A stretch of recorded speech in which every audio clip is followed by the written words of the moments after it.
ప్రశ్న రావణ్ గత కొన్ని రోజులుగా జరుగుతున్న అంశం ఉపా చట్టం. అసలు ఉపా చట్టం దేనికి వర్తిస్తుంటుంది? ప్రశ్న రావణ్ని కావాలని చెప్పి కక్ష సాధింపు అని చెప్పి ఒక వర్గం మాట్లాడుతున్నది. ఇష్టం వచ్చినట్లుగా మాట్లాడితే ఊరుకుంటామా, ఎవరికి నచ్చినట్టు వాళ్ళు మాట్లాడితే అని చెప్పి మరొక వర్గం మాట్లాడింది. అసలు ఇది ఎటువైపు వెళ్తుంది? దీని పర్యవసానాలు ఎలా ఉండిపోతున్నాయి?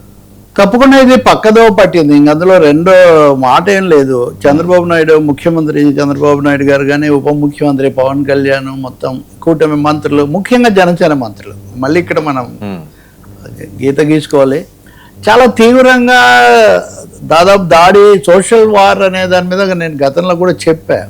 సోషల్ మీడియాను లేకపోతే మీడియాను ఏదో శత్రువుగా చేసేసి దాన్ని మేము వెంటాడతాము, సాగనివ్వము, ఈ పద్ధతిలో శపథాలు పలకటము, వాళ్ళ మీద కత్తి కట్టడం అనేది సెల్ఫ్ గోల్. ఖచ్చితంగా ఇది కూటమి చేసుకుంటున్న ఒక సెల్ఫ్ గోల్. ఈ రావణ అనే ఆయన ఎన్నో ఏళ్ళ నుంచి ఉన్నాడు, ఎన్నోసార్లు ఎన్నో మాట్లాడాడు. ఉదాహరణకు దాని అర్థం మాట్లాడవచ్చా లేదా, దాంట్లో ఏమైనా తప్పులు ఉంటే దానికి చట్టాలు ఉన్నాయి, నిబంధనలు ఉన్నాయి. ఐటీ చట్టం ఉంది, లేకపోతే మీడియా చట్టం, పరువు నష్టం కేసు చాలా ఉన్నాయి. ఇవన్నీ కాదని వెంటబడి ఒక 3 సార్లు 4 సార్లు అరెస్ట్ చేసి 5వసారి దాన్ని మళ్ళీ మీరు అన్న ఉపా చట్టం పెట్టి, అంటే ఇదంతా సంథింగ్ ఈజ్ రాంగ్. అసలు గేమ్ ఎక్కడో పక్కదో పట్టిందని కాస్త ఆలోచించే వాళ్ళకి ఎవరికైనా అర్థమవుతుంది. ఎందుకంటే మొదటిసారి ఏదో స్వామి చెప్తారు వెనకడికి, మొదటిసారి ఏమో పొరపాటు, రెండోసారి గ్రహపాటు, మూడోసారి అలవాటు అని. ఇదైతే ప్రజాస్వామ్యానికి పోటు, ఇంకా 4వది చెప్పాలంటే. అలా తయారైనటువంటి ఒక పరిస్థితి. ఇప్పుడు రావణ్ గురించి మళ్ళీ మాట్లాడతాం వర్మ, పోలీసుల గురించి నేను మాట్లాడతాను.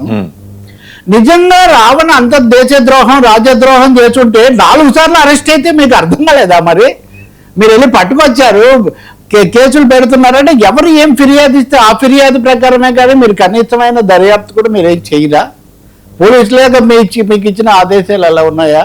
లేదా అంతకంతకు ఏదో ఆటలో కదా డోసులు, స్టేకులు పెంచినట్టుగా మీరు సెక్షన్లు పెంచుకుంటూ పోతారా? ఇందులో లాజిక్ ఉందా? లేదా ఇందులో ప్రజాస్వామ్య విలువలు ఉన్నాయి? ఏమున్నాయి? తప్పు మాట్లాడారు, బూతులు మాట్లాడారు. బూతులు మాట్లాడకూడదు అంటానికి దానికి పెద్ద పెద్ద చట్టాలు అవి ఏం అక్కర్లేదు. దానికి మామూలుగా పరువు నష్టం కేసులు, లేకపోతే అసభ్య ప్రజాజీవనానికి భంగం, ఇట్లాంటివి చేయొచ్చు.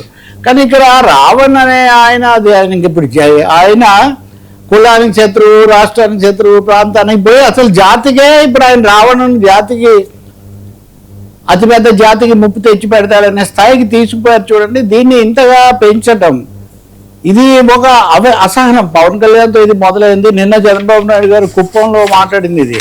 కుట్రలు, బూతులు, హింస, ఇవన్నీ. ఒక రావణ్ అనే ఆయన అరెస్ట్ చేయడానికి నిజంగా ఇంత భారీ, దీని వెనక ఏంటి? మళ్ళీ నన్ను పవన్ను దూషించేందుకు సోషల్ మీడియాకు నిధులు.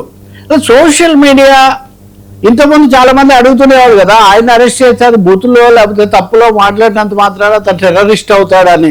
టెర్రరిస్టే అని ఇప్పుడు సెక్షన్ పెట్టారు. ఇక్కడ గమనించాల్సింది ఏమంటే, తరచూ మీడియా వాళ్ళు అరెస్ట్ చేసినప్పుడు ఆయన టెర్రరిస్ట్లకు ఆయన సహాయపడ్డాడు అని ఉండే సెక్షన్స్ పెట్టారు. హైకోర్టులో ఉంది, కాసేపట్లో హైకోర్టు ఏం చెప్తుందో నాకు తెలియదు. కానీ ఇప్పటి 4 సార్లు చట్టం ప్రకారమే ఆయన బయటకు వచ్చాడు. అంటే చట్టాన్ని ఉల్లంఘించింది పోలీసుల, లేకపోతే రావణ ఇక్కడ చట్ట ప్రకారం ఆయన బయటకు వచ్చాడు. ఒకసారి కోర్టు వదిలేయచ్చు, ఉపసంహరించవచ్చు. 4 సార్లు కూడా అయిన తర్వాత మీరు ఆ 4 సార్లు పెట్టింది పక్కన పెట్టి, అంటే మీరు మొదటి 4 సార్లు కావాలని తగ్గించి పెట్టారా, లేకపోతే 5వసారి మీరు కావాలని పెంచారా? ఇవన్నీ మినిమం క్వశ్చన్స్ కదా ఎవరికైనా వచ్చేది. పైగా ఇప్పుడు తాజాగా అంటే మొదట పిఠాపురం, తర్వాత సర్పవరం, తర్వాత ఇంకెక్కడో చేశారు పాయకరావుపేట, ఇప్పుడు గన్నవరం. ఇప్పుడు చేసిన ఆయన కమిషన్ చైర్మన్. ఈయన ఒక అధికారిక హోదాలో ఉన్నటువంటి జనసేన నాయకుడు, మామూలు వ్యక్తి కూడా కాదు. నిజంగా అంత దేశద్రోహం అప్పుడెప్పుడో చేసింది మీకు దృష్టిలో ఉంటే మరి ఎన్ని రోజులు ఎందుకు ఆగారు? అంటే చాలా ఖచ్చితంగా ఒక వేట, ఒక వెంటాడడం అన్నది దీంట్లో చాలా స్పష్టంగా కనిపిస్తుంది. కక్ష సాధింపు ఇది అని కూడా అనొచ్చు. ఎందుకంటే ఈ స్థాయిలో కుట్రలు, బూతులు, హింస, ఇవన్నీ ఆరోపణలన్నీ మీరు చేస్తున్నప్పుడు అవన్నీ ఉంటే మీరు ముందు పట్టుకొని ఉండాలి కదా 2 సంవత్సరాల నుంచి. కాబట్టి ఇక్కడ ఖచ్చితంగా దేశంలోనే ఇప్పుడు నరేంద్ర మోదీ గారి ప్రభుత్వం, ఈయన సిద్ధార్థ వరదరాజన్, వాళ్ళకు విదేశాల నుంచి నిధులు వస్తున్నాయని కేసు పెట్టింది. 2 ఏళ్ళు నడిచింది ఆ కేసు. చివరకు మొన్న హైకోర్టు ఎన్నిసార్లు పెడతారు మీరు, ఇది లేదని తేలినా కానీ మీరు ఉద్దేశపూర్వకంగా ఇలా చేయడం సరికాదని సిద్ధార్థ వరదరాజన్ బయటికి పంపింది. నేను సిద్ధార్థ వరదరాజన్తో రావణ్ను నేను పోల్చట్లేదు, సమస్య పోలిక కాదు, కానీ ఏదో ఉంది అని if there is no god we should discover one అన్నాడు ఒకడు. కాబట్టి ఏదో ఒకటి అన్న పద్ధతిలో చేయటం ఇది ఏమాత్రం సరికాదు. ప్రజాస్వామికవాదులే కాదు, మీడియాకు కూడా, సోషల్ మీడియాలో వందల వేల ప్లాట్ఫామ్స్ ఉన్నాయండి. ఇప్పుడు ఎవరెప్పుడు ఎక్కడ ఏం మాట్లాడుతున్నారో ఎవరికి నిఘా లేదు. ఇంకొకటి కూడా సోషల్ మీడియాను ఇప్పుడు జగన్ ఏ మాటలైతే అన్నారు ముఖ్యమంత్రిగా ఉన్నప్పుడు, ఇప్పుడు చంద్రబాబు నాయుడు గారు అదే అన్నారు. జగన్ అప్పుడు ఇదే అన్నారు, మా పెయిడ్ ఇవన్నీ పెయిడ్ అనే మాట అప్పుడే పుట్టింది. వాస్తవానికి ఉద్యమాలు కూడా పెయిడ్ అన్నారు, అప్పుడు కూడా ఖండించాము మాలాంటి వాళ్ళం, అప్పుడు కూడా ఇది తప్పు అని చెప్పాము. విమర్శలే లేకపోతే అసలు ప్రజాస్వామ్యము పాలకులు ఎక్కడ ఉంటారు? కానీ విమర్శ చేయండి, మేము చెప్పినట్టు చేయండి, మా కష్టం కలిగినట్టు చేయకూడదంటే ఎలా చెప్తారు? బూతులు తిట్టారు అప్పుడు కూడా ముఖ్యమంత్రులను తిట్టారు, అప్పుడు కూడా మంత్రులను తిట్టారు, వాళ్ళని పట్టుకున్నారు, ఉద్రిక్తతలు వచ్చాయి, దశల వారీగా నడిచింది. కాబట్టి ఇదో ఘర్షణ. ఈ క్రమంలో ఇదో పెద్ద కుట్ర జరుగుతున్నట్టుగా, ఇంకోటి అన్నట్టుగా దీన్ని చిత్రించేసి అంతకంతకు పెంచుకుంటూ పోతే ఒక అకారణమైన అవాంఛనీయమైన ఉద్రిక్తత, అసహనం పెరిగేటటువంటి అవకాశం ఉంది. ఈ బాధ్యత పవన్ కళ్యాణ్ జనసేన పూర్తిగా మీదేసుకోవడం, వాళ్ళ మీదుగా పోవడం మరింత ఆశ్చర్యం కలిగిస్తుంది.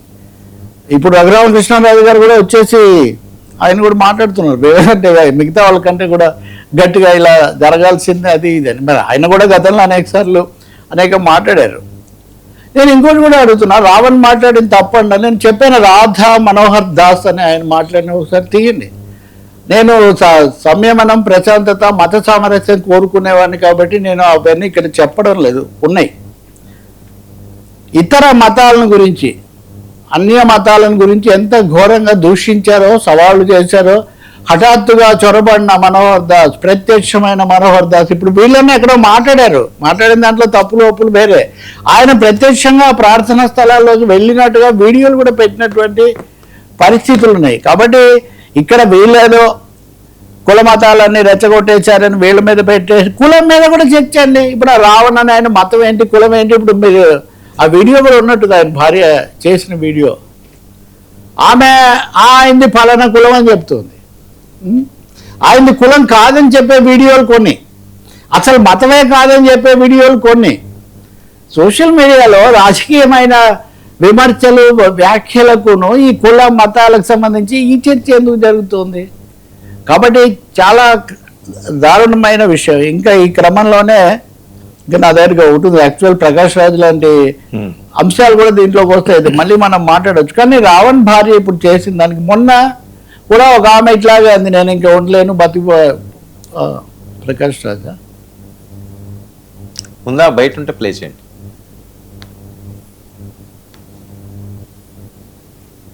వాయిస్ ఏంటో వరుసగా తప్పుడు కేసులు పెట్టి 4 సార్లు కోర్టు బెయిలిస్తే యుఏపిఏ వాడి ఒక యూట్యూబర్ని రిమాండ్లోకి పంపిస్తారా అంటే యువరాజుని ప్రశ్నిస్తే దేశద్రోహం. Very good. ఇది ప్రశ్నించే గొంతుల్ని నొక్కడానికి మీరు చేస్తున్న కుట్రమని అందరికీ క్లియర్గా అర్థమైంది. నెక్స్ట్ ఏంటి? క్యారెక్టర్ అససినేషన్. ఆల్రెడీ జన సైనికులు